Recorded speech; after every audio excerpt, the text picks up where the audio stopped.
네, 층간소음 문제에 대한 연속 보도 오늘 두 번째 순서로 우리가 사는 아파트가 층간소음에 왜 이렇게 취약한지를 짚어봅니다. 건설사들의 부실 시공 문제, 또 건물 구조적인 부분까지 다각적으로 살펴보고 대안도 고민해봤습니다. 박창근, 임상범 기자가 차례로 전해드립니다.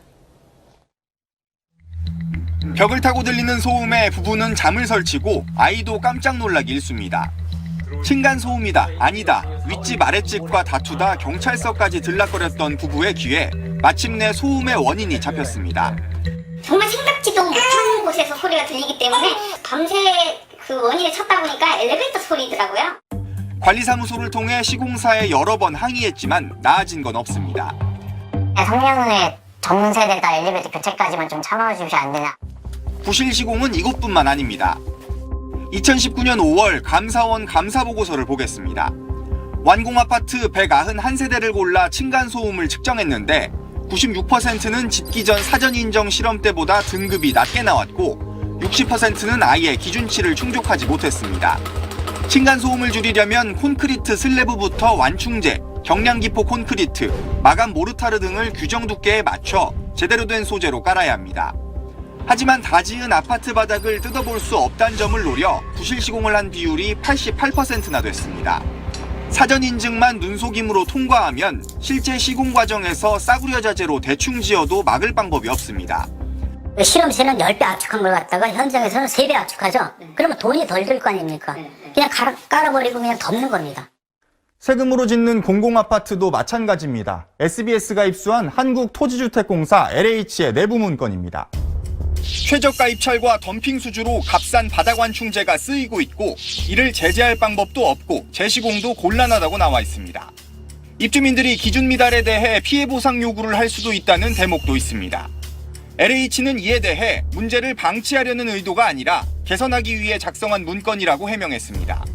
더 큰 문제는 입주민들이 이런 상황에서도 건설사를 상대로 집단 소송하기가 쉽지 않다는 겁니다.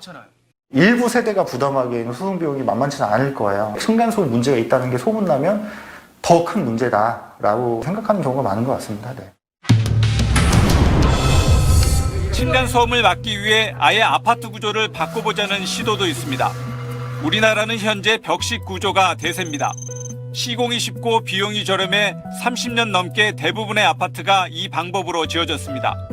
반면 일본이나 유럽은 내력벽이 없는 기둥식 구조가 많습니다.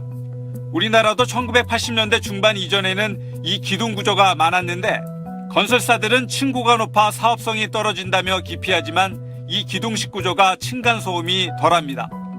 지금은 이제 35층, 50층 이렇게 올라가니까 가변성을 위해서는 기둥 방식으로 가는 것들이 바람직하고 소음 쪽에서도 벽식보다는 좀 더 유리할 것이다라고 하는 생각을 하고 있습니다. 세종시에는 기둥 구조로 된 오래가는 아파트라는 뜻의 장수명 아파트를 지어놨습니다. 기둥과 포가 바닥을 지탱하는 이른바 라멘 구조로 지어진 이 장수명 아파트는 기존의 벽식 아파트에 비해 층간소음 측정치가 5데시벨 이상 낮게 나타나고 있습니다. 이 정도면 입주민들이 소음 저감 효과를 충분히 체감할 수 있습니다. 도저히 사람들이 살지 않는가 이런 정도로 생각될 정도로 층간소음에 관한 아주 좋습니다. 층간소음에서 배관도 중요한데 화장실에서 윗집 소음이 유난히 잘 들리는 건 바로 배관 때문입니다. 천정을 기준으로 했을 때 아랫집 천정에 붙은 배관을 윗집 바닥으로 올린 층상 배관으로만 바꿔도 소음이 줄어듭니다. 우리 집 내부에 배관들이 있기 때문에 이런 물을 사용할 때나 아니면 화장실 물을 내릴 때 이 배관 소음들이 아래층까지 전달이 덜 됩니다. 건설사들이 층간소음을 줄이기 위해 경쟁적으로 신기술 도입에 나설 수 있는 유인책뿐만 아니라 부실공사에 대한 징벌적 손해배상 등 강력한 처벌 방안을 함께 고민할 시점입니다. SBS